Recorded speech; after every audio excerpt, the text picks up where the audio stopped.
And I have got someone absolutely amazing. Now, I did some research in preparation for our lovely guest that's with me today. That's at, of course, Chrissy Khan's Network Wealth with the Elite event. And we're going to talk about that a little later. But let me just say this. Jahna Sebastian. Jahna Sebastian. What a beautiful name.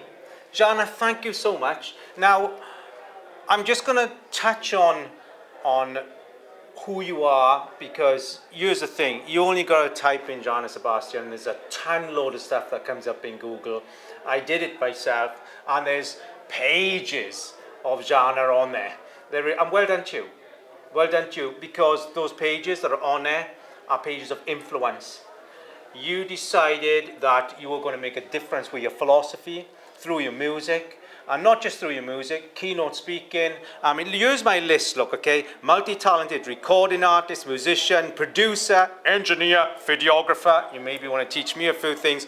Entrepreneur, spiritual healer. We're going to touch on that for sure. Influencer, philosopher, you know, and so much more. I mean, I'm sure that you're like 4 people in one. I'm trying to push 10 lifetimes in one also, girl. And that's why it was so important I wanted to come on here today. And thank you. Thank you for the space. And I'm really going to enjoy sharing the importance of, you know, why you've decided to commit who you are to creating for a better thinking, a better heartfeltness in people for themselves. Do you see that? Do you see yourself within that? Yes, definitely. Thank you so much for such a wonderful introduction. And yes, so to answer your question, definitely. So this is the reason why I am doing so many things, is actually to be able to achieve what I would like to do in terms of sharing my philosophy with the world. And this is why, even when I started doing music professionally, but building on the skills that I already had as a child, as I've been singing all my life, and learned to play instruments at the age of 7. First it was domra, playing in the orchestra, and then learning to play piano, then learning to compose, and doing all of those things. A lot of the times people ask me, so why do you do all of those things? Like, you can delegate, you can just hire a team of 50 or 100 people, which is usually the case with a lot of artists working on especially conceptual albums. But in my view, actually, it is a lot more important right now, if you can, to be this kind of Renaissance person, you know, Renaissance woman or man. I love that word. Renaissance, I love that word. You know, it has depth. Yes. It has depth. You know, let's break this down a little, because it's fair to say this wasn't always your way. Who you are now, you've evolved into, and let's make sure we get that right, evolved into. And, you know, your voice, you use your skills, you use the music, but also there's this massive spiritual part to you that uses those tools to project out what is the spirituality of who you are. Not just who you are, but pushing that out for other people to feel about themselves. This is what I recognized about yourself when I watched, your footage, and I read some of your philosophies and things. And you also proudly have on your profile spiritual healer. Yes. And firstly, thank you for putting that on there, because when you present yourself out to the world as a spiritual healer, behind what is the fame that you have, means you can become a target also. Because there is unconscious and conscious thinking, that's organic within our world. But by presenting that out there, you could become a target of, is this a religious belief? Or, spiritual healer means, am I using my spiritual self to heal? Or am I a religious healer? It creates for those questions, do you feel? Definitely. Actually, I've encountered not only questions on my journey, but also sometimes even very tough reactions from people who would not necessarily always be very open-minded. And I was trying to kind of still come with love and try to tell them that you can look at different traditions all around the world. You can look at different ancient traditions and knowledge that is within different people around the world, and look deeper, because a lot of the knowledge that different people around the world are keeping can actually tell a lot about the cosmology, about the state of humankind now, where we actually are going. And sometimes as well, when it comes to parts of the world which are not as much publicized as, for example, Western countries, most people don't really know what's going on. How do people live there? And the keys and sometimes the keys to the knowledge about how we can all come together and how we can come to solutions in this life right now. You know, they are within those communities. And another thing is, of course, we are on the crossroads of history, where humanity as a whole is asking a lot of questions. What does it mean to be human in the world where there is artificial intelligence? Love that. Let me jump in on that, because I love that you prompted us into there, which is, you're right, you know, AI has become, you know, a very high currency, and we are transitioning. Well, we have been for some time where, you know, we are human beings and we've gone into a human doing state.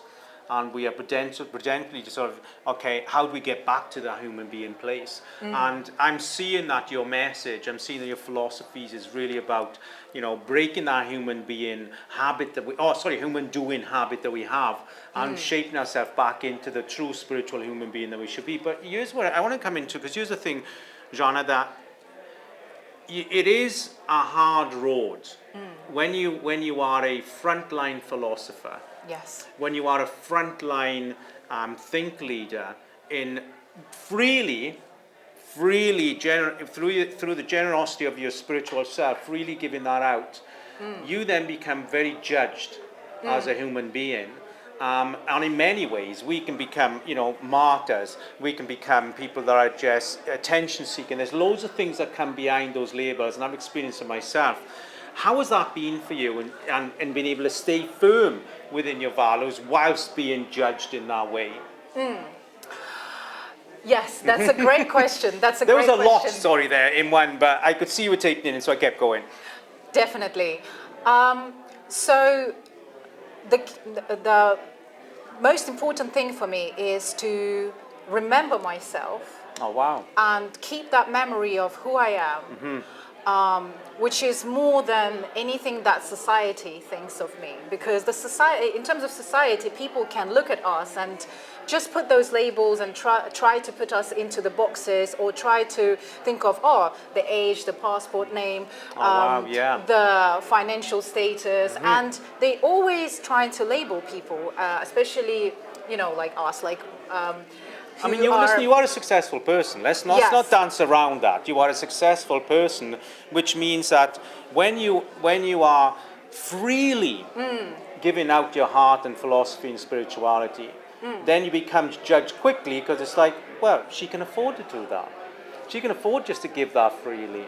But yet, the piece that's missing is that you became who you are by giving that freely in the first place. So you made your life currency to make your money currency. Do you see?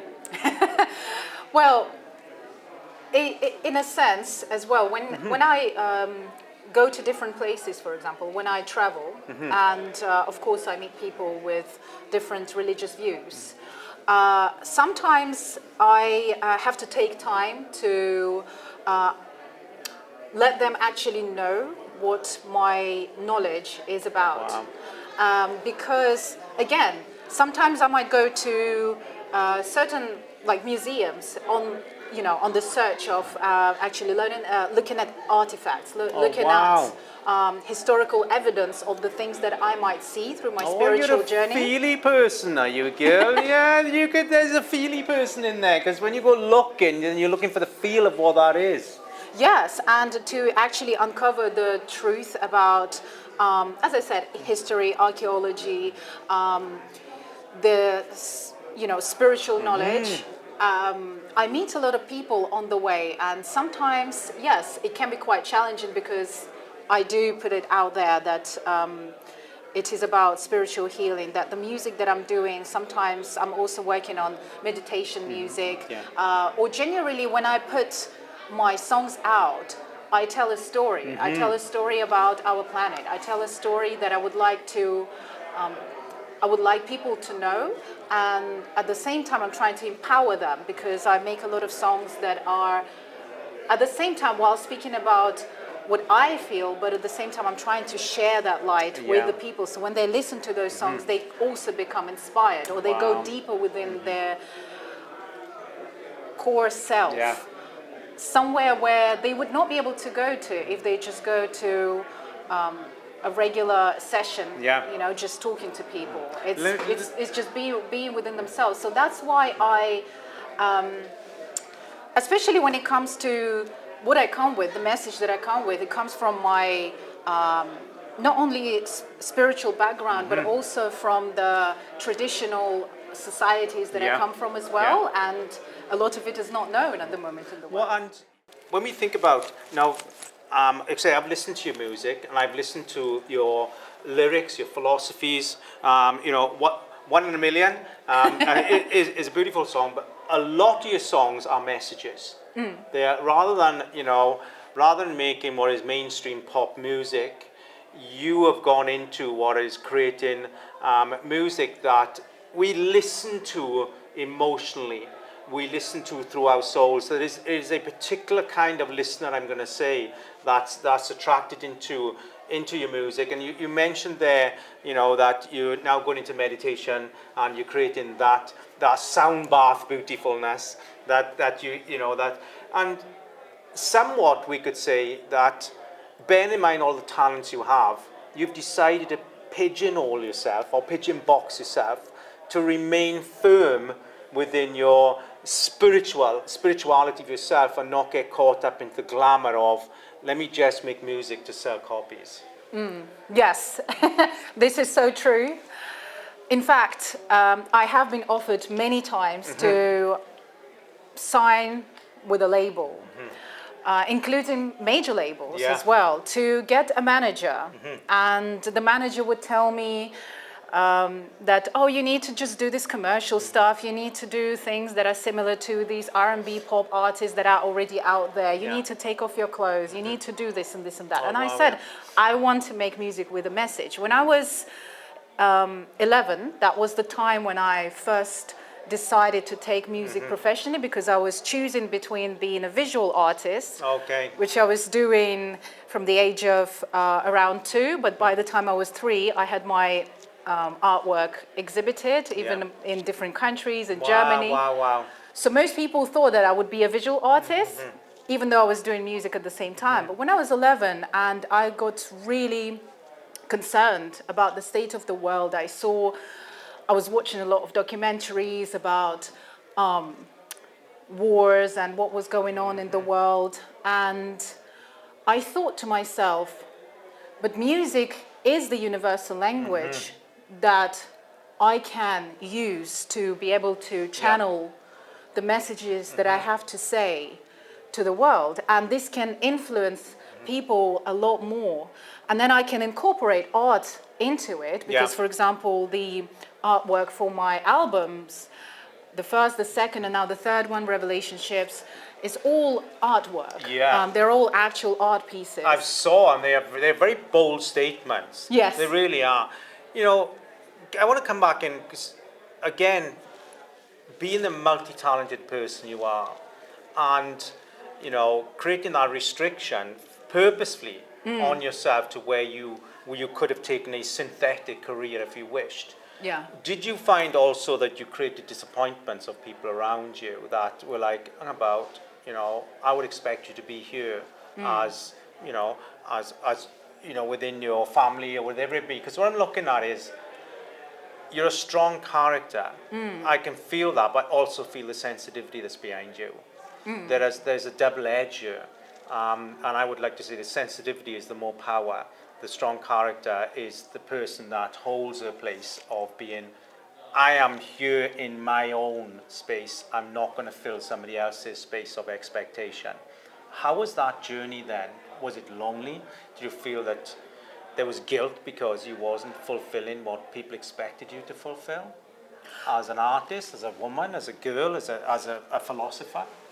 Yes, definitely. Over time, in fact, I had to prove myself over and over again, and get rid of doubt from a very young age. So, for example, when I made that decision, a lot of people told me about music, the business, it's all dirty. And I said, I don't want to get into the dirty business. I want to do music that makes a difference in the world. They said, but that's not going to make money. I said, but I'm not worried about money in that sense. Because by that time, I already knew that actually, when I was 11, 12, I was thinking, but when people die, they can't take any of those material things with At that them. age, you were thinking that we can't take our greed. Exactly. Wow. Did you hear that? What? 11? I was like, God, I was just a terrible child at 11. I had no concern about what I could take with me. I mean, that is such an emotion, a mature place to be on an emotional level. But also, can I come there and say, wow, well, having to think, being that mature at that age also gives me a kind of, it sparks a thought of, you had to grow up very quickly then in life, which means that you had to become a very mature reader of your environment very early in life, and that you had to be an adult of the adults very early in your life then. In order for you to have this maturity of thought at that age, it means there was portions of childhood that was not childhood, but adulthood within the childhood. Yes, and you're very right. In fact, even by the age of 6, I already had to do a lot of the chores at home, and I had to look at a lot of the adults. I had to look after my mother, who almost died when she was 38. Oh, bless. And she went into clinical death, and when she was flying through the tunnel, she saw at the end of the tunnel, she saw me.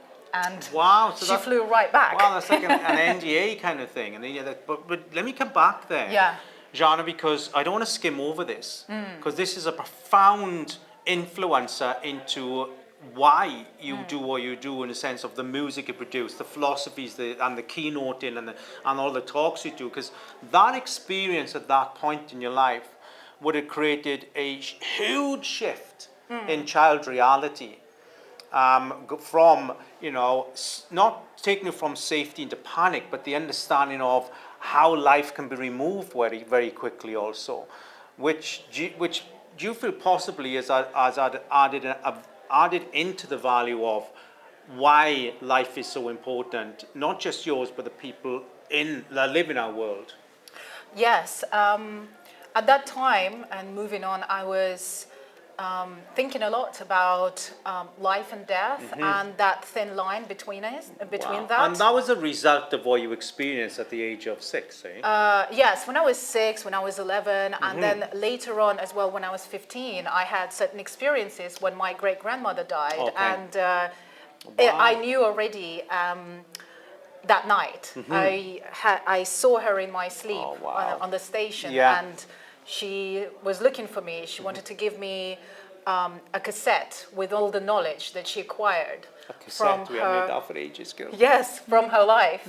And that was an experience, because when I woke up, I already knew that she died, and only then we got the phone call telling us that she did. So I said, but I already know, because she already was looking for me. I saw that she was about to go. So these experiences were the profound experiences that I knew that they were so real. They were more important than just becoming some kind of puppet in the world of show business. So I thought I want to tell people, because I know that there is out there, this world is a lot deeper than a lot of people can see.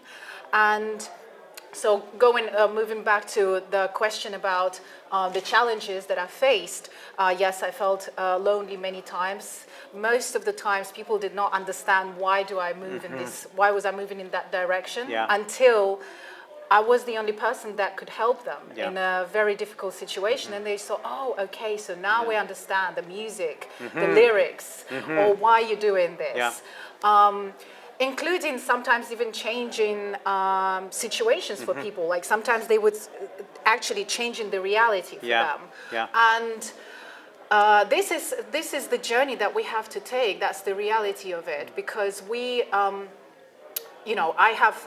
have faced a lot of the times people could not even understand why do you want to put spirituality into your music to begin with, because if you think about it, thousands of years ago, and even not long ago in certain parts of the world, music was always a part of the spiritual traditions. Yeah. But only recently, since the recording industry was invented and any kind of ways to distribute music in terms of marketing, that's when people started looking at it as just a form of entertainment. But I'm trying to bring you back to the roots, to the identity of that, that the drums come from that drum beat. No, I love the drums, I'm a big, but also, Jahna, this is an uphill climb, but in a positive way. Yeah. To be a single voice that is profoundly dedicated to doing what you're doing and remaining firm within your core values and your philosophies. It's also a place where you would have possibly lost opportunities. No, let me rephrase that. Opportunities that really, you already spoke about this, but I want to go into a more personal sense. You would need someone around you or a person that would love you, that understands the depth of your spiritual stuff, to fall in love with someone on a superficial value with yourself just would not resonate. Do you see? Yes. Where I'm going with this is you have to have that right connection because of who you are, which is the case not just in personal life, but also music, also the fan base. For yourself, it has to have more of a connection, if that makes sense. Yes. And in that sense, do you find that you have to purposely sometimes push people out of your life? Yes, I had to make those tough choices. I had to definitely be very, very careful in terms of what kind of people could be my friends. Or especially when it comes to, that was the reason why for years, I couldn't find a partner as well, because that's the person that is supposed to be with you for through different times when you're emotional. Yeah. And especially when it comes to a spiritual path, you have to be very careful with the emotions, because sometimes it can get the wrong types of emotions that can get in the way of spiritual growth, and that affects the music and the ability to actually create.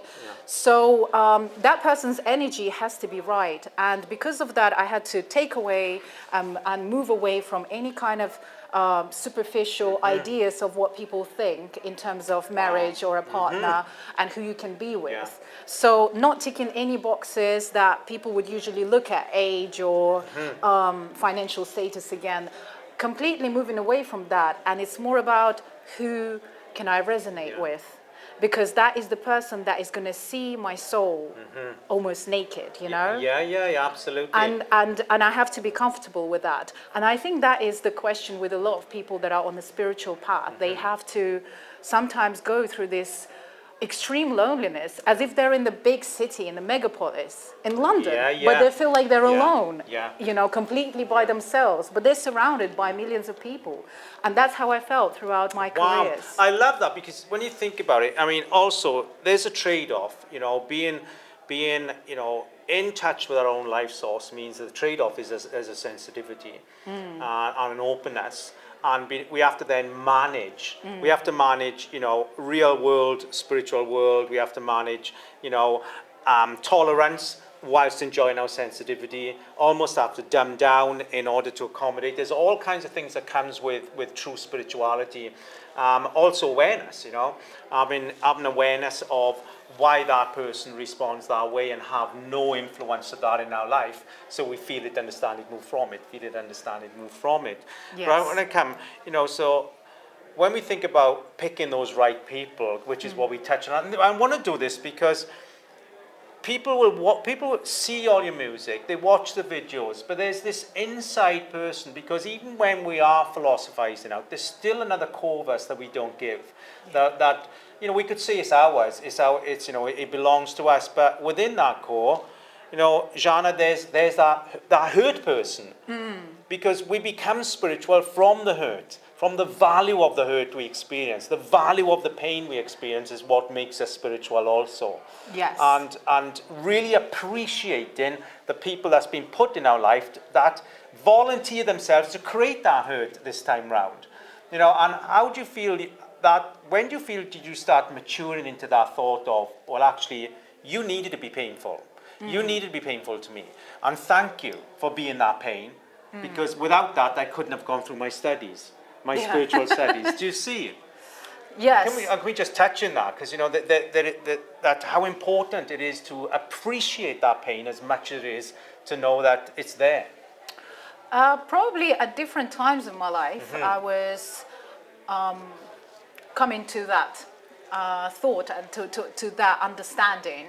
But of course, there were different stages of that, especially in times of extreme difficulty. Yeah, so.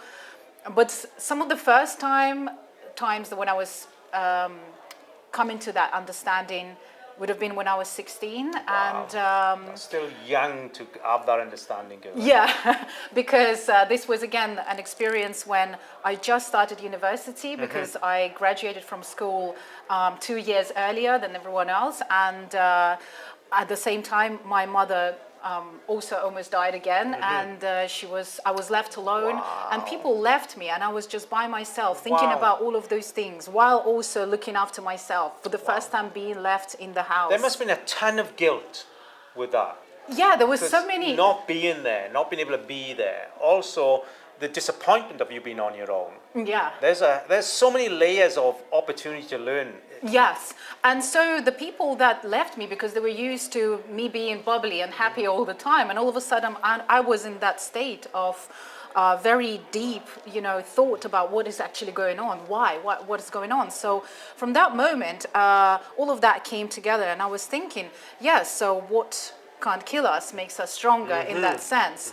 And then moving on to other events that happened to me when I was 20 years old, and when I had my child, and I was alone, and I learned that even the people, that were coming into my life and on purpose trying to hurt me, sometimes not on purpose, but those experiences were the ones that you would say a diamond needs if it's found in the rough. So that power, that spiritual power, grows from that pressure, and especially on the spiritual journey, if you don't get that pressure, you might never actually discover that gift within yourself, or become a bit too lazy. And I find that as the time goes, the life doesn't become easier. It's just that I learn better ways to deal with more information, more of what's going on, bigger challenges every time. And that is the challenge that you take as a spiritual person, because it's not about taking the easier road. It's about climbing that mountain, and every time climbing the harder mountain, and trying it. Listen, being a mom, on your own, being a mom, that is surge of growth. Yeah, for sure. We've got this little thing that effectively is a business. Yeah. What I mean is it's coming to you every day, and you have to sell something to it, which is your self-worth. We've got to sell our self-worth to our children, so they have self-worth. So that in itself is an amazing challenge when you're having to find your own self-worth at that given point. That takes strength and stamina, emotional stamina. And you do find that you have to keep recapping with yourself, in the sense of reminding yourself every day how important you are to you, in order for your child to feel important to him or herself. Sorry, I didn't quite catch that in my research. Yes. Was it a son or a daughter there? A daughter. I do apologise, because that's disrespectful, but I didn't catch it in my research when I looked through there. So when with your daughter, it's like, I'm a mom, I have to have respect, I have to have self-worth, otherwise my daughter's not going to feel that. and going through that journey on your own. How was that? Is it something you know dived into, use your spirituality, or do you say no? I'm a human being. I have self-worth. Again, definitely this was a part of my spiritual journey because I would say that at first when you have the child, the baby is small and of course they're looking at you, but at the same time you have to constantly dedicate yourself to the baby, right? And this is very different to the lifestyle of a musician who can just play an instrument, pick up something, just go into the flow, start making music. No, next thing you have to run to the baby and you have to feed them, you have to cater to them, you have to do something. So you have to always put another person's values first. Wow. But at the same time, this as well, this is how I discovered this unconditional love that I felt for my child. And I realized, yeah, but this is important. I can, this taught me discipline because obviously I was teaching how I can, teaching myself at the same time. My daughter was teaching me in this way that, oh, so I need to keep and hold that thought of the melody of the song that I wanted to write. I need to first feed my child because that's the priority. And then I need to be able to manage the time so I can come back to it and continue working on it. And just use, and that also trained my willpower. But then later on, I think the biggest challenges that parents come across is when the child comes to that age when they're about 10, 11, right? And this is where the self-worth of a parent, that's when they have to start teaching their child again about themselves because this child is in the middle of being a child and an adult, right? And they all of a sudden start feeling a bit more independent. So this is the time when I think this is when it became important for me as well to make sure that my daughter knows my work, what I actually do. Because, again, on the spiritual journey, a child is also going to be a part of your lineage, you know, a part of your family line, right? And your legacy. And your legacy, right? And so she needs to understand what my music is about, what my songs are about. You can no longer go into these kind of standardized, widely promoted ideas now that, oh, everybody is separated. Actually not, because your family tree is also where your you know, your experience comes from. And so, you know, I had to teach her about our family tree, where we come from, who, what does my music mean, and how she's going to move on in this life into adulthood, but also be able to incorporate that and also always keep that in mind that she's going to be continuing the legacy in that sense. So I think that's the challenging time for a lot of parents, and that's why sometimes people give up, you know, because it just becomes too Jahna, much. Are you giving your beautiful daughter the freedom to choose? You know, you have this very rich, as a spiritual approach to your life, and I have no doubt that she's, you know, embraced in that. But at some point, then she's going to make a decision, heads or tails. Or it may be in the middle. And, you know, do you feel that having that freedom to choose, because you have to work on your freedom, you have to work on on the direction. Do you feel that you want to give her a greater opportunity to create her own shape of a human being and not have to work as hard as what you about to work in order for you to, you know, have that sound place of, this is me, Jahna Sebastian, and nobody else can take that away from me. It was hard work for you, girl. Yes, definitely. And I'm creating that environment for her where she has the freedom, but also I'm teaching her how to work with information, because in information age, that's the biggest thing. A lot of the times people now get caught in illusions that are being transmitted through too many sources of false information in the world, or, you know, through social media. There's a lot going on, a lot more than you know, I had to deal with when there was just the TV and you could just switch it off. Right? Girl, I'm 55. You know, trust me, there was a lot not happening nowadays. So I think my days.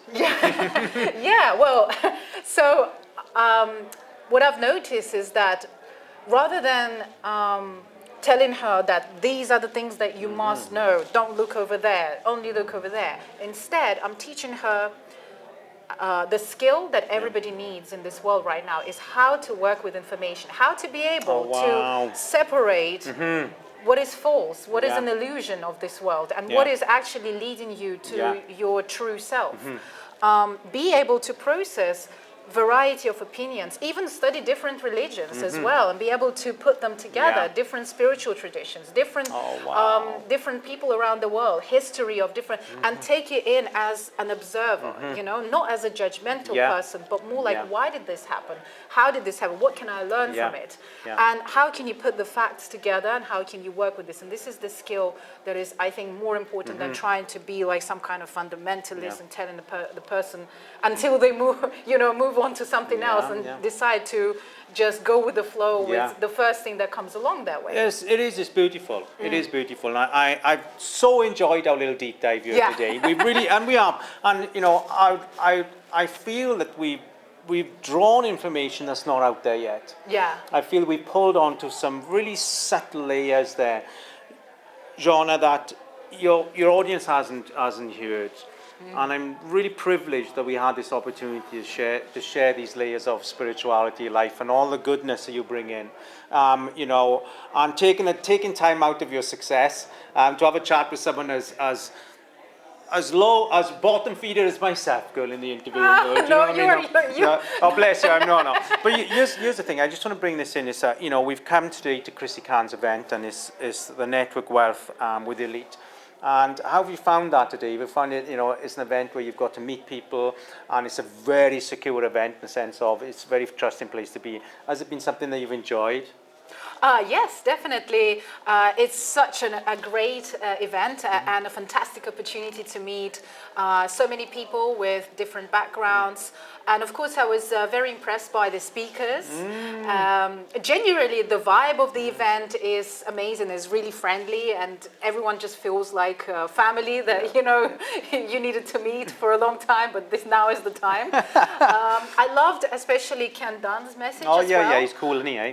Yeah, about the bags. And I was thinking, well, these bags could be needed for some of the people in the UK with the energy bills, you know, and the crisis, right? Totally. This looks like some kind of profound, you know, way for actually many people around the world. So, so I think the event is amazing. And thank you so much. Bless you, thumbs up and everything. But thank you for this time, and thank you for the interview. And, you know, I know that your material is out there everywhere, but if we were to look, where's the best place to find your material, your music? Where's the best place to find it? So for all our viewers out there, where would we go to find your music and your philosophies and things? Yes, the best place would be my website, JahnaSebastian.com. I'm going to be releasing my third album soon, and you're going to be able to find it there. Of course, SoundCloud.com, Multivision Music. Also, YouTube channel, Jahna Sebastian Multivision Music, and social media across all platforms. You too, girl. Sebastian. You too. She's not hard to find, you know what I mean? Because I just put in Jahna Sebastian and you just come up like confetti on my screen. It was beautiful. It was beautiful. Thank you so much. And wow, what a treat. Thank you.